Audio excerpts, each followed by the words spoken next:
निसर्गाच्या सानिध्यात सुरेख फुलले नंदनवन. निसर्गाच्या सानिध्यात सुरेख फुलले नंदनवन. स्वर्ग अवतरला पृथ्वीवर, पुलकित झाले तन. स्वर्ग अवतरला पृथ्वीवर, पुलकित झाले तन्मन. पर्यटक काश्मीरमध्ये रमले होते आनंदात. पर्यटक काश्मीरमध्ये रमले होते आनंदात.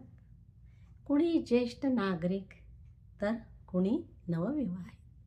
कुणी ज्येष्ठ नागरिक तर कुणी नवविवाहित. नव्हती कुणास कल्पना विपरीत घडेल काही. नव्हती कुणास कल्पना विपरीत घडेल काही. रंगविलेल्या स्वप्नांची होईल राख रांगोळी. रंगविलेल्या स्वप्नांची होईल